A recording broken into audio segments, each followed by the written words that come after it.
Hey, what's up, guys? Today I'm actually doing a commentary for once because I want to shed light on this new thing that YouTube has kind of low-key implemented, and it is the fact that live streams cannot, like, some video live streams can be too popular apparently for people to view. Now, I'm gonna be honest, I don't think YouTube has a problem with like servers at all, but it comes to my attention that YouTube is limiting views on certain live streams by posting this message saying video unavailable. This video is pretty popular. Due to limited creator history, we're limiting the number of viewers. Subscribe to this channel to help this creator reach a broader audience. Now, isn't that a oxymoron in its best? This video is popular, but you want to help them reach a broader audience, you see. Some people think it's a whole form of censorship. Another thing is that YouTube wants to protect creators, you know, or make sure that people aren't doing anything stupid like I don't know, freaking whatever. And it's one of those things where you have to kind of wonder, why did YouTube do this? Well, apparently, this is not new news. This has actually been a thing since September of 2021. So this was something that YouTube implemented a new policy for: create a live stream on mobile devices. So if you even want to stream, you have to have 50 subscribers. All right? You have to have no live streaming restrictions within the past 90 days on your channel. You have to verify your channel, and you have to enable live streaming. But yeah, these are kind of common things, except I kind of disagree with the 50 subscribers part. I think it's kind of weird that they allow you to do that.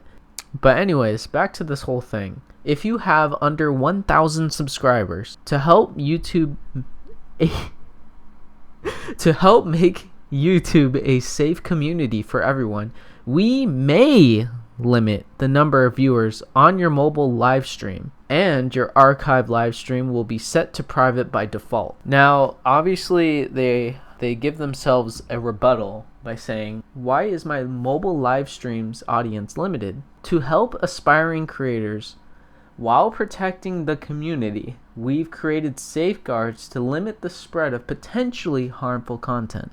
Now, I'm not gonna lie, some channels that are very small, they're like, they post some pretty sketchy stuff. But I think this whole idea of them doing this is kind of like a why. I mean, look, if you want to prevent your site from having harmful content, encourage people to, okay, I'm not even gonna say it because it's a bad idea, but pretty much I feel like YouTube took a weird position on this, all right?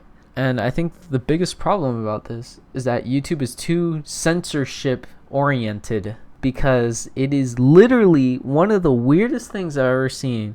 Like, the whole purpose of YouTube was for you to pretty much be like anyone else and just upload a video and then hope it goes viral.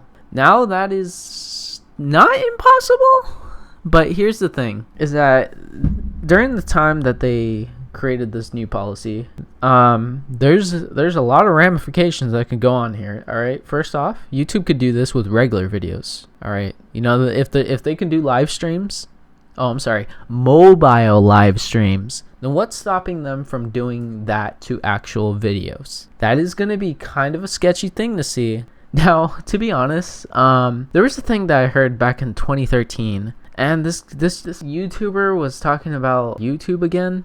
This was before YouTube started being super corporate about everything and pretty much censoring like literally half of content creation as a whole. But pretty much YouTube, this person said that YouTube was not about you as the individual. So they literally said YouTube was not YouTube anymore. It was their tube, which meant for corporate stuff or just like popular, like celebrity status type things.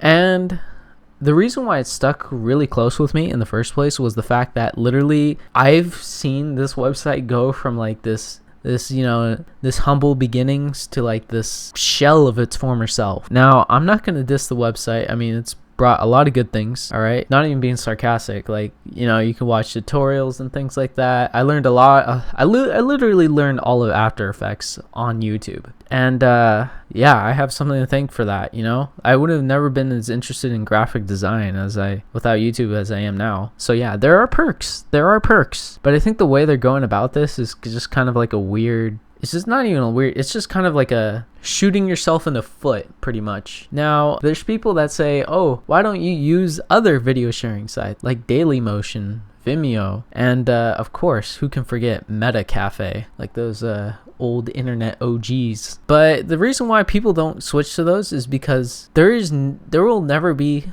or hopefully it doesn't come to that, but pretty much there won't be another predecessor to YouTube that is just exactly the same. YouTube has made this like a very good platform in itself, and they've went through so many changes over the past, like, what, since its inception, but like pretty much since the past 7 years. And I think as a whole, YouTube's not going anywhere. All right, by doing this, I think there's going to be a lot more, not only at YouTube, but just content creation in general. Like, I think honestly, like the whole idea of like the individual being able to do things is now next to impossible.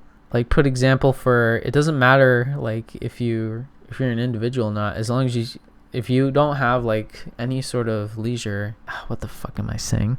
Anyways, so pretty much what this creates is that YouTube, I know they're gonna pull something off. It's either gonna be in like 2 or 3 years, or maybe 1 year, who knows? But YouTube is gonna do this with actual regular videos. Bet. Because if YouTube can do it with mobile live streams, then what's stopping them from doing it on videos? So imagine if you're a 200 subscriber channel and you make a freaking banger of a video, and there was a lot of people watching it, but then all of a sudden it gets blockaded because you don't have enough creator history. Like what type of answer is that, you know? Could you imagine that? Like, it would be insane if they did that. Now, I'm gonna be fair, you know, I think what's happening here is that they're kind of preventing themselves from scrutiny.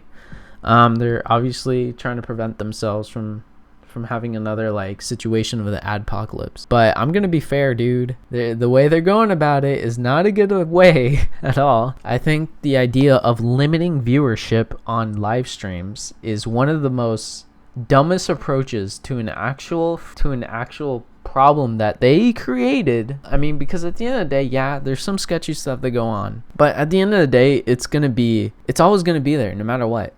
It's gonna evolve, and it's not gonna change, you know? Like, it's like those people who upload full episodes of like TV shows and stuff. It's like before it was just posting the regular, but then they got content ID'd, and then like they all got taken down. But then they've started to evolve, you know? They started to mess with the AI to the point where it's like they skew the episode a lot, but it's not enough for someone to like be like, what the fuck am I watching? No, it's gonna be like something like, oh, okay, so there's like a big cloud in front of like me watching Family Guy or something, and it's like, okay, I can deal with that. Like that's fine. But see the thing is that if you're trying to prevent this dangerous content from coming out, like, you can do it in way better ways than just doing it for everyone. Like, you're trying to make it into this big ordeal when it's not really the biggest of ordeals.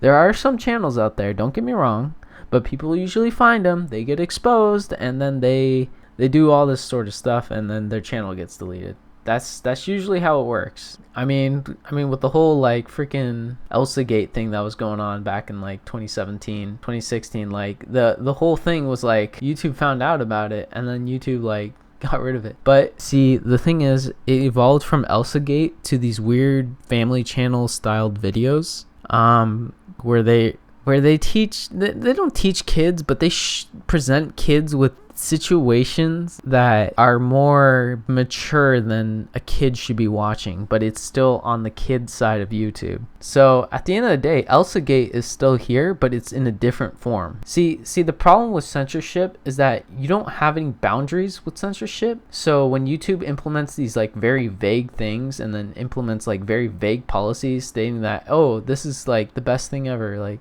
we're censoring harmful content. Their definition of harmful can literally be a guy throwing a stick at someone else. Like, no, not even throwing, just tossing a stick at someone, and then that would be harmful content. Like that's how vague we're talking here. So the idea that YouTube is going to like push this whole thing, and I didn't even know this was a thing back in September of 2021, but it is, yeah.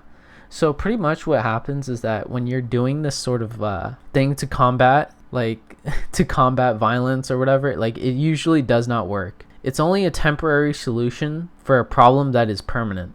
At the end of the day, there's going to be people uploading harmful content on YouTube. You might not see it as such. Some people will not find it, but it is out there. All right. And YouTube implementing these systems where it's like they're trying to protect people from like harmful content is not going to work at all, because at the end of the day, people can just go around it.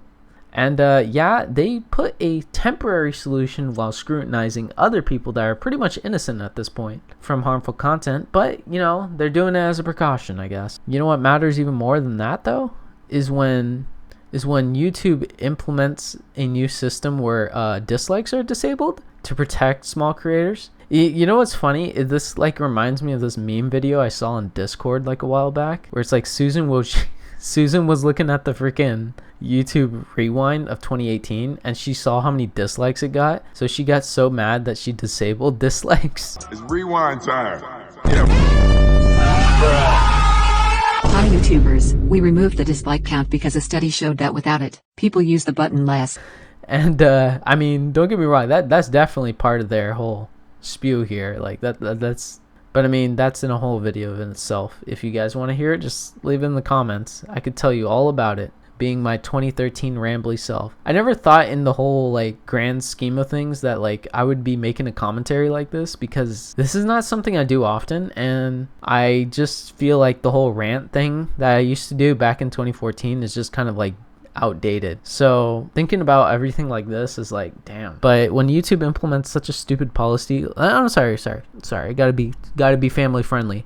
Such a absurd, there we go. When YouTube implements a very absurd policies like this, the way that it's gonna go on from now, it's gonna be literally one of the weirdest things ever. Like, but yeah, let me know what you guys think of the video, like, and then comment your thoughts about this. Like, I want to hear you guys like talk about this. Like, I think it's kind of interesting that YouTube implements this, but I want to hear you guys' opinion. It's always nice. But anyways, I'm bringing up another vlog. It's coming up, and also that trailer that I put out, it's gonna eventually come out, but it's one of those things where I just have to put so much work into it to like really upload it. So we'll see how that goes. But yeah, I'll see you guys in the next video.